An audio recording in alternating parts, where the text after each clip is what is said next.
So, David, first off, let me just say that the work that you guys have been doing over at the American Prospect as of late, I mean, really since you became the executive editor, but throughout this COVID crisis, I guess, the work you've been doing has been really stellar. And so I just wanted to congratulate you on the work you're doing over there. I read Unsanitized, maybe not every single day, but just about maybe 4 days a week, which is your I'm newsletter. shocked. But It arrives every single day, I and know that. and I know that. But in order to keep up, you really do need to read it in sequence. well, I go back. I'm a day or two behind. But with that said, you got together with the Intercept and used, I guess, the resources from both of your outlets to report out an element that I think, I know personally it's been very hard for me to sort of grasp the notion of this. And I know that you and I spoke at least once or twice in the wake of the first CARES Act, phase one, I think they were calling it at the time. This is back in March Yeah. 23rd, where there was this, I guess, well, I don't know how to compute how big of a package it was, but just outline for us the broad strokes on the package, and then let's drill into the role of the Fed and why this is so problematic. So the broad strokes of the CARES Act was to respond to, the economic collapse within the country, and it had a variety of different pieces to it. It was a $2.2 trillion bill. There were some pieces on the individual side, like the $1,200 checks, one-time checks. There was this boost to unemployment insurance for 4 months. There was the small business program, the PPP, that was intended to keep millions of people who work for small businesses on payrolls.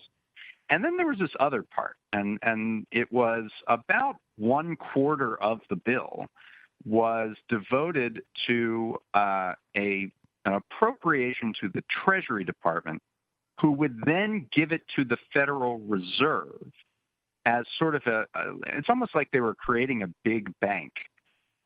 This $500 billion that was appropriated by Congress was the deposit. It was like an equity stake in these what are called credit facilities that the Fed put together in order to provide lending to various parts of the economic system. And because of the conventions of banking, that $500 billion, to be precise, $454 billion, could be what is known as levered up 10-to-1. And what that means is there would be $4.5 trillion available for lending through these credit facilities. And we should just say Yeah. that is the idea that you have, let's say, about 10%, maybe even a little bit more of 10% of your loans in your bank, these are in quotes, is capitalized, is like par for the course, right? I mean, that's sort of what That's correct. we expect of it's banks. kind of the normal Industry standard of standard. fractional reserve banking. Yeah, it's a normal standard of business. What's not very normal is that this central bank entity would have $4.5 trillion of availability for credit to all parts of the financial system and the economic system. And by contrast, the relief that was given to individuals was either one-time or time-limited or just meager. And that disproportionality is really what I'm talking about in the piece. And what's amazing is that all this money I'm talking about from the Federal Reserve, they've spent almost none of it, and yet they've achieved almost all of their goals. And this just shows you sort of who matters in America and how different systems can respond to crisis, some of them very easily just by signaling that they will do whatever it takes to support certain classes of people, and other systems struggle to provide meager relief to the broad masses. So that's what I was trying to get at with this piece. You know, it's fascinating to me because I remember after 9/11, very shortly after 9/11, I was at a wedding, and the groom, who I didn't know that well, was very wealthy. So there was a lot of very wealthy people there, and I was very, very nervous. I was like, because I had bought an apartment in New York. This is, you know, over 20 years ago, and I was like, property value is going to go down. What happens if there's another terrorist attack? And they're like, oh yeah, don't worry about it, we'll be fine. And I was like, they're so confident that the government's going to come and bail out these really expensive apartments. And Right. they were there, like that attitude seems to be sort of operating. All right, well, let's go through. There are multiple sort of like structural reasons as to why they were able to do this, like so successfully bail out or pre-bail out or backstop these corporations. Right. But there was no other mechanism to do that for individuals who would lose their jobs, small businesses, none of it, to provide health insurance. None of that apparatus existed. The bailout of corporations, that was like just sitting on a shelf, essentially. Yeah, and so the key date here is March 23rd. And on March 23rd, the stock markets were collapsing. Prices of corporate bonds were also going through the floor. And the spreads, in other words, the cost of borrowing for corporations, was going through the roof. And all of these things stopped on March 23rd when the Fed announced that it would start buying corporate bonds. This is really the key moment that you have to understand here. The Fed has not done this before. This was the first non-government bond buying in the Fed's history. And they said they would do it initially for corporate debt that was so-called investment grade, but even to the lowest level of that, stuff just one step before junk. And then later on April 9th, the Fed said that they would include what they euphemistically described as high yield debt into their purchases. And what that really means is junk bonds, companies that spend exorbitant sums of money in interest in order to borrow. And the effect of this is profound. So from March 23rd, we didn't have any vaccines or treatments for the virus on March 23rd, but March 23rd is the nadir of the stock market. And since then, $7 trillion in wealth has been created with a 30% increase in the stock market. Since March 23rd, if you look at funds that track corporate bonds, they're known as exchange-traded funds. They look like the Grand Canyon. So they're bumping along. February hits, they start going down. March 23rd is the bottom, and then they go right back up almost to where they were and then bump along again. It's incredible to see. And the same thing is true of bond spreads, the cost of borrowing. And this has tangible impacts, not just trillions of dollars in wealth for equity investors, but tangible impacts for corporations in terms of what they are able to borrow, how cheap it is, whether they're able to borrow or not in the case of companies like Boeing and Carnival Cruise Lines, which were locked out effectively of the capital markets until the Fed made its announcements. It has effects for investors in these funds that track corporate bonds. They've made back almost all their losses. And you just see it down the line, the entire investor class, trillions and trillions of dollars that was made back without the Fed having to even spend anything. This is what's so incredible about it. Is it, and why is that? Is it basically because the Fed is just simply announcing, signaling effect? It's a signaling effect. It's like insurance. They're saying, right? I mean, we'll take care of you. It is like insurance.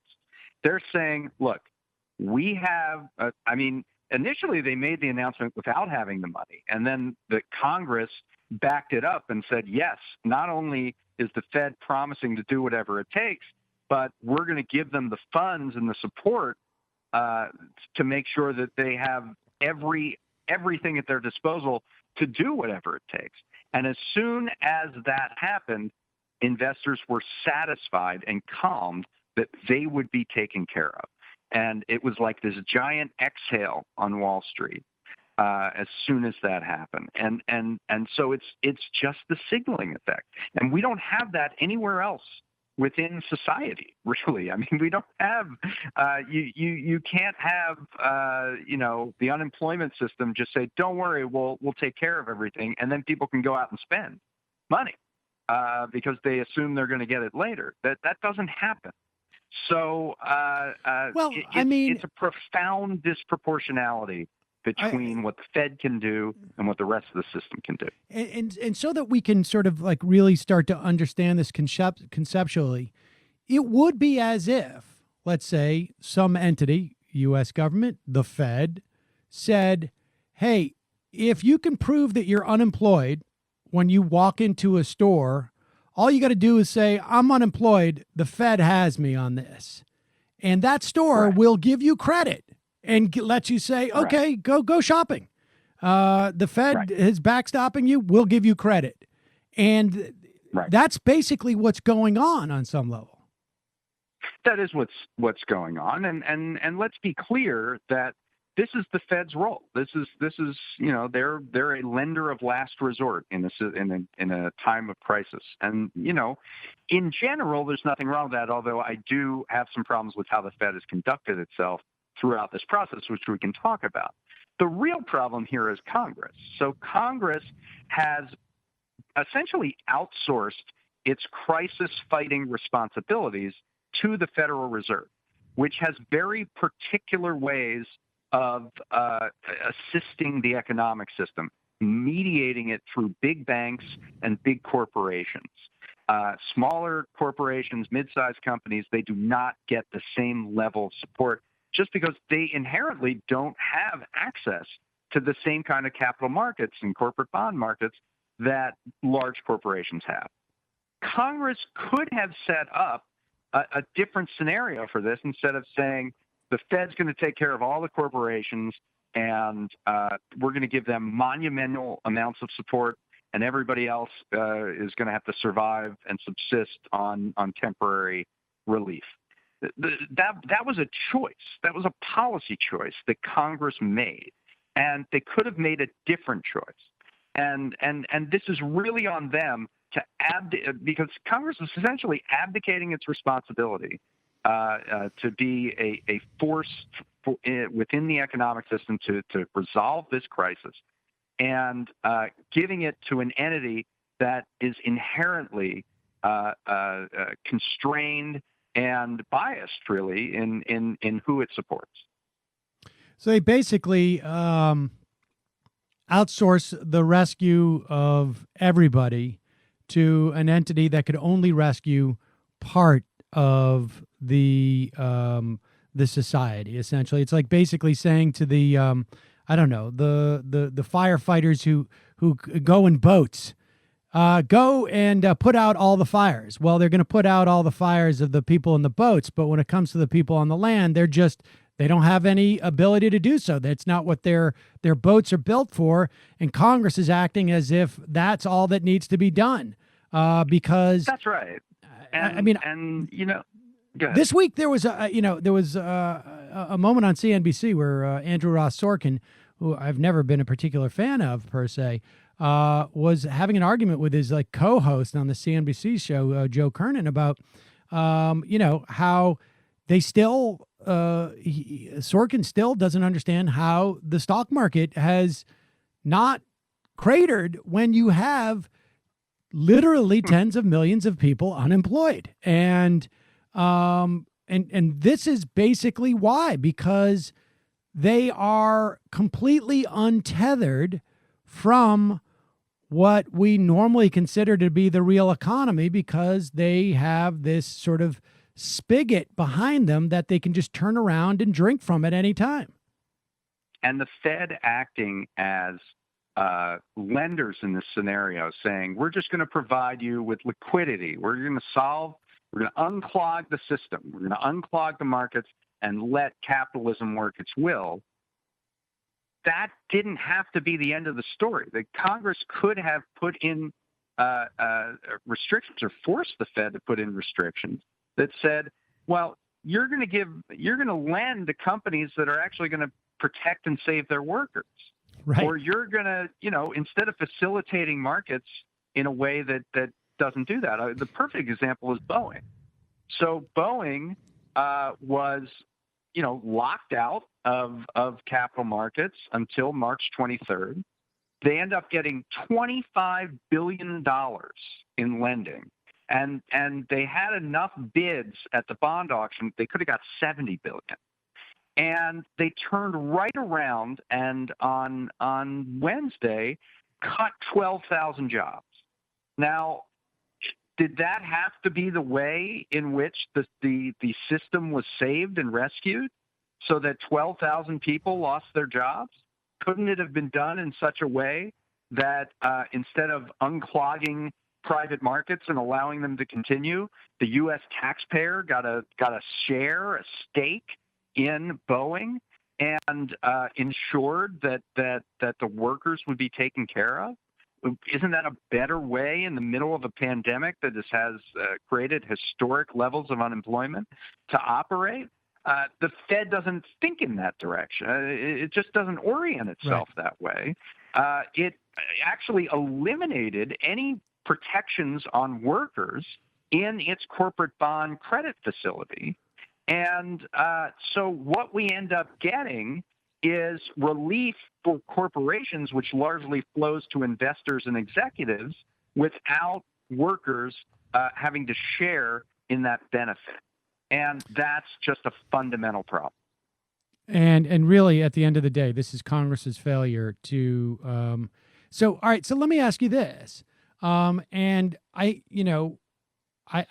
think I would imagine that most people understand that there's a tremendous amount of value in getting free money, even as a loan. I mean, if you give me $1 billion tomorrow, Dave, I could just deposit in my bank and make probably significantly more, even though there's low interest rates, than I would if I was working at my job. I mean, the value and especially if you were a high level executive at a large multinational corporation, you would have more options than just putting it in the bank. Right. You would have a lot of options to make money with that money. And right. Then pay at a very low rate. It's there's a reason why people say it takes money to make money. And if somebody just drops that money in your lap and says, you pay me back when you can, and it's not going to cost you anything, you have to be like Donald Trump level bad at business to lose money off that. This is why, Sam, the 3 largest weeks of corporate bond issuance in American history were the last 2 weeks of April and the first week of May in 2020. We have seen $1 trillion of investment-grade bond issuance this year. Last year, the entire 2019, there was about $1 trillion. So you're talking about that level in the space of almost 5 months. Okay.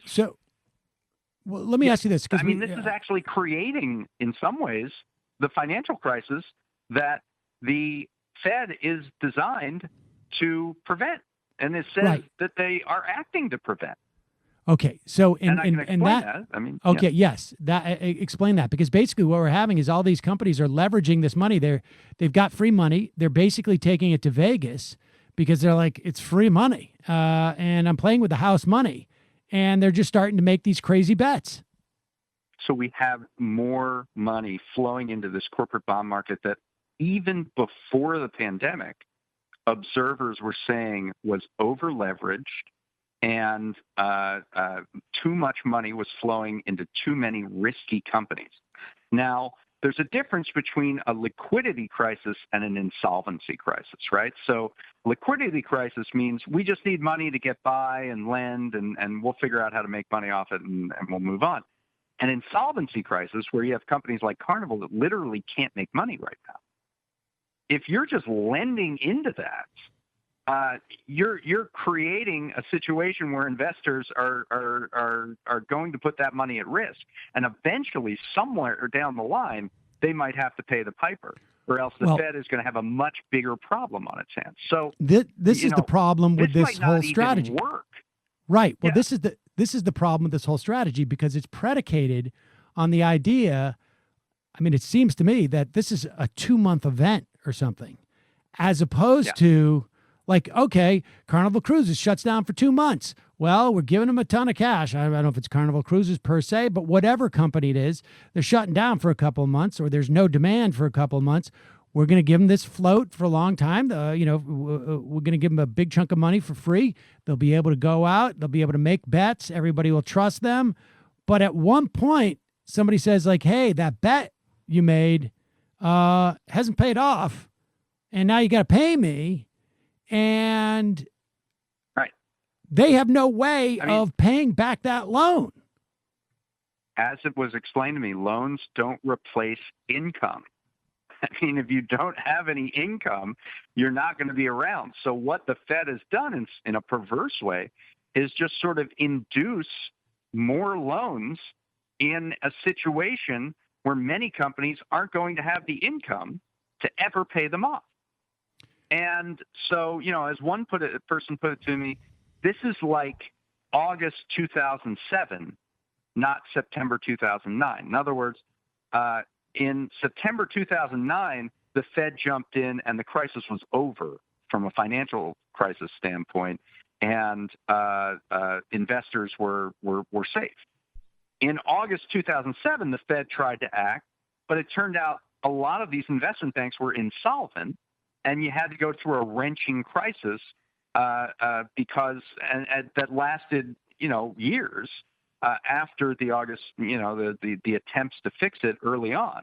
So if we're at the beginning of this and not the end of this, then you're just ramping up an asset bubble and inflating asset prices artificially before the eventual reckoning. But let me ask you this about the reckoning, and then we'll wrap this up for now, because I think people's heads are hurting a little bit. But if it is the case that the Fed has essentially incentivized and basically let all parties know that, like, hey, you could do this, I don't know, this financial transaction, right? You can sell this financial product or that financial product because we've backstopped this deal, essentially.